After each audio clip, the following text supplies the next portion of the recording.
둘이 아니요 한 몸이니 라는 제목으로 하나님의 말씀 함께 나누겠습니다. 오늘 하나님께서 우리에게 주시는 말씀의 주제는 표면적으로 이혼입니다. 사실 이 젊은 교역자가 드리는 결혼과 이혼에 대한 이야기가 어떻게 들려지실까 염려하는 마음이 있었습니다. 그러나 이 말씀이 표면적인 부부 관계를 넘어서 하나님이 제정하신 한 연합 공동체를 향한 영적 교훈을 전달하고 있음을 묵상 중에 볼 수 있었습니다.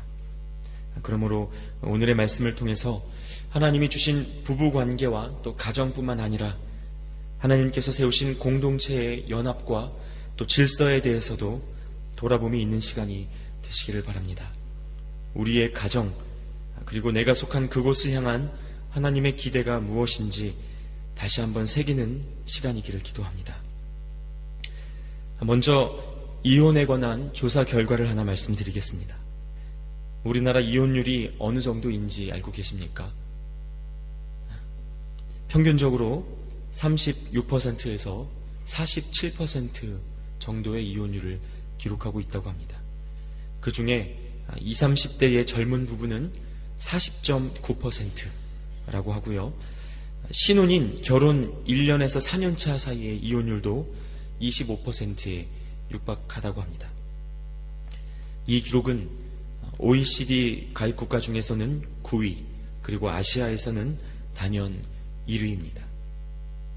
2013년을 예로 들면 이혼 건수가 11만 5,300여 건, 하루에 316쌍꼴로 이혼한 셈입니다. 재미있는 것은 이 조사 결과 구정 연휴 기간에 부부 사이에 금이 가기 시작해서 7월 정도에 최대 이혼율을 기록하고 있다고 합니다. 이마저도 실제적인 이혼율에 불과합니다.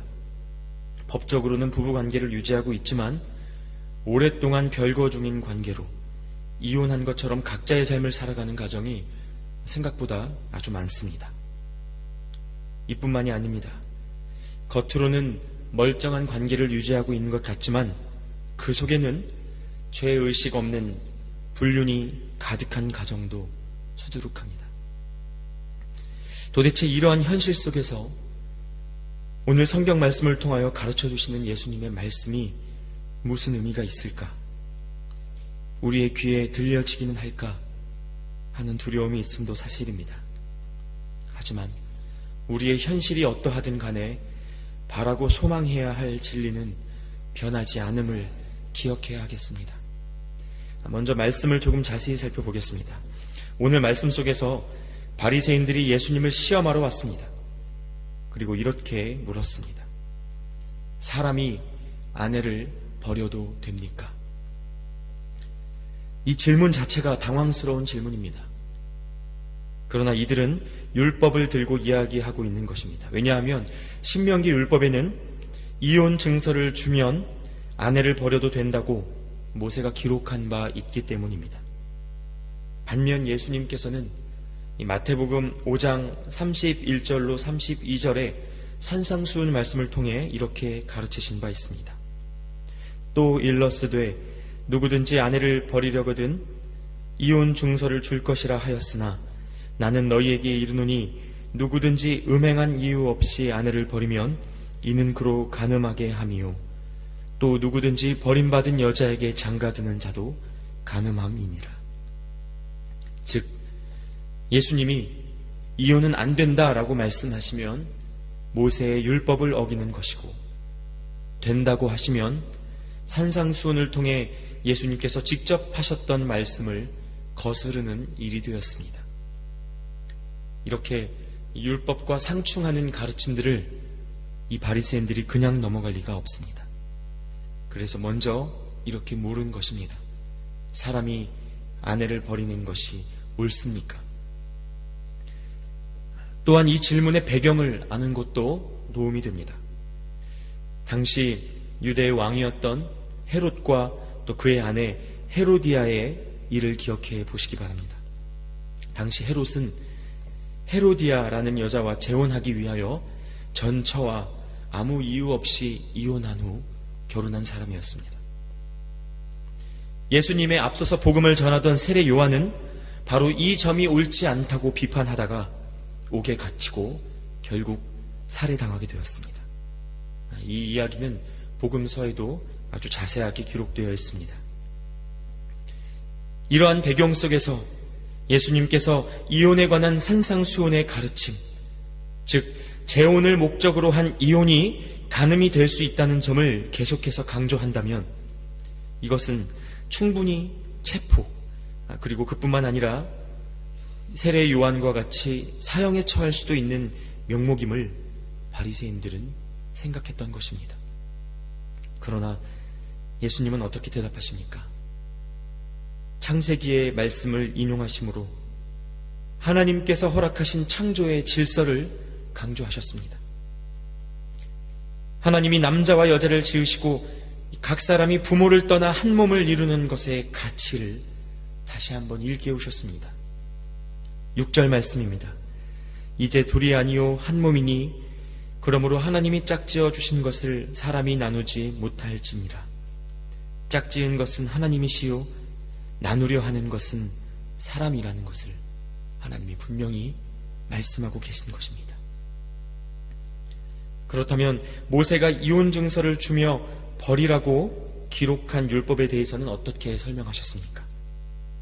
5절 말씀에 너희의 마음이 완악함으로 말미암아 이 명령을 기록하였거니와 라고 말씀하고 계십니다. 사람의 마음이 완악하여 기록된 율법이라는 것입니다.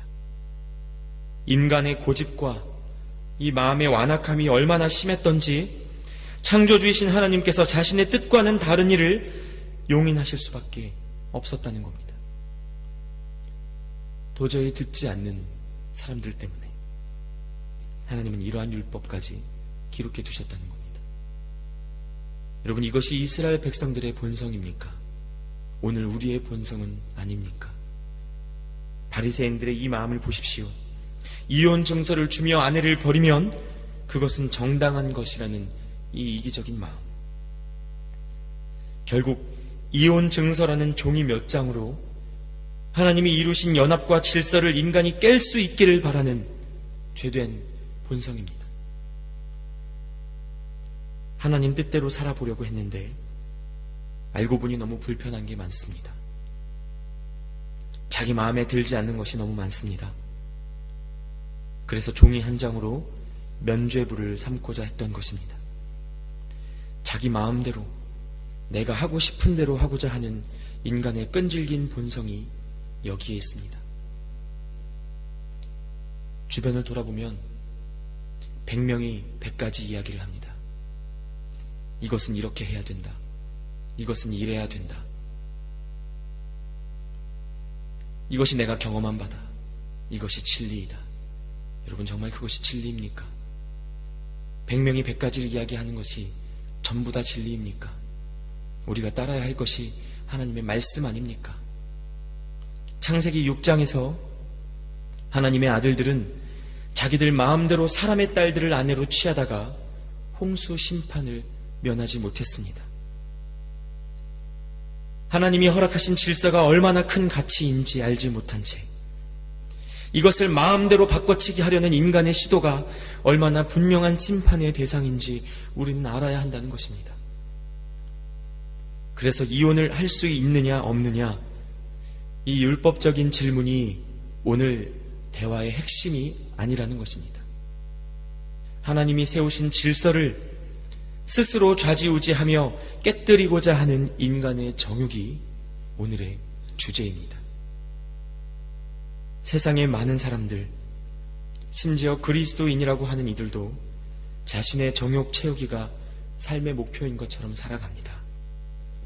성경에 기록된 하나님의 말씀, 내 입맛에 맞으면 따르고 다른 사람이 잘못하면 들이댑니다. 그러나 자기 삶에 맞지 않으면 그 말씀을 인간이 어떻게 다 지키며 살아 합니다. 내 맘에 들지 않으면 눈을 감고 귀를 닫고 입을 닫습니다. 어쩌면 이들에게 하나님은 자기 자신일지 모릅니다. 자신의 정욕을 채우기 위한 이기적인 사랑 때문에 이 시대의 청년들도 사실상 결혼에 실패하는 경우가 많습니다. 자기의 외로움을 달래기 위해 연애를 시작하고 내 삶의 안정을 위해 결혼을 도구 삼습니다. 하나님이 그것을 위하여 배우자를 주시고 가정을 주셨겠습니까? 사랑의 대상인 배우자는 자기를 위한 도구가 아닙니다. 공동체 안의 형제와 자매는 내 만족을 위한 도구가 아닙니다. 오히려 사랑은 주는 것입니다. 나를 깎아 그 사람을 채우는 것이 예수님의 사랑이지 그 사람을 깎아 나를 채우는 일이 아니라는 것입니다. 그러나 만남을 통해서도 관계를 통해서도 공동체를 통해서도 얻지 못하면 버리려 하는 이 본성, 이것이 지금의 대한민국을 이혼율 세계 9위로 만들었습니다. 예수님께서 저렇게 말씀하시자 오늘 말씀 속 사람들이 반응하기 시작했습니다. 특별히 이 오늘 말씀과 평행 본문인 마태복음 19장에 보면 제자들이 이렇게 말하는 본문이 있습니다. 예수님, 만일 사람이 아내에게 이같이 할진대 장가들지 않는 것이 좋겠나이다. 이것이 무슨 뜻입니까? 주님, 어떻게 그렇게 한 사람을 끝까지 사랑하면서 지킬 수 있습니까? 그럴 바에야 결혼하지 않는 게 나을 것 같습니다. 제자들마저 하나님의 질서를 깨지 못한다는 사실이 답답하게 느껴진 모양입니다. 그러나 여러분, 하나님이 우리에게 주시는 질서, 내 마음에 맞지 않는 그것이라도 끝까지 지켜가려는 태도가 너무나 중요합니다. 하나님이 허락하신 상황은 언제나 내게 최선이라는 믿음이 우리 모두에게 필요합니다. 가정은 작은 천국이 되어야 합니다. 천국에 반드시 있어야 하는 것이 무엇입니까? 예수 그리스도 아닙니까? 그분의 십자가 사랑 아닙니까? 내가 오늘 내 아내를 위하여 죽겠노라. 아내는 내가 오늘 내 남편을 위하여 죽겠노라. 이 마음이 있어야 한다는 것입니다. 가정뿐만이 아닙니다. 우리가 잘 아는 바 하나님이 직접 제정하신 두 공동체가 가정과 교회입니다. 그래서 이 가정과 교회는 하나님의 창조 원리가 핵심적으로 작용하는 기관이어야 합니다. 하나님의 창조 원리가 무엇입니까? 나의 어떠함과 상관없이, 그의 어떠함과 상관없이 나의 것을 내어주는 사랑과 희생입니다. 이 가치를 모르고 상대방의 사랑과 희생에 기대어 나의 정욕과 만족을 채우려 하는 이기적인 죄성들은 그 가정과 교회를 썩게 만듭니다. 나는 너를 용납할 수 없어. 이것은 예수의 마음이 아닙니다. 여러분, 이 자리 모두를 통해 가정과 교회 안에서 예수님의 마음이 증거되기를 바랍니다. 때로는 감당하기 힘든 어려움들이 관계를 깨게 하고 이미 어찌할 수 없는 상처가 우리 안에 가득한 채 살아가고 있다 할지라도 이제부터라도 저와 여러분 모두가 서 있는 그 자리에서 예수 그리스도의 사랑의 원리를 바로 세우고 나보다 남을 귀히 여기며 나보다 내 배우자를 더 아끼고 사랑하며 세상의 풍조를 이기는, 때로는 거꾸로 살아가는 것 같아도 그것이 옳은 길임을 증거하며 살아가는 참 예배자 되시기를 간절히 기도합니다. 기도하겠습니다.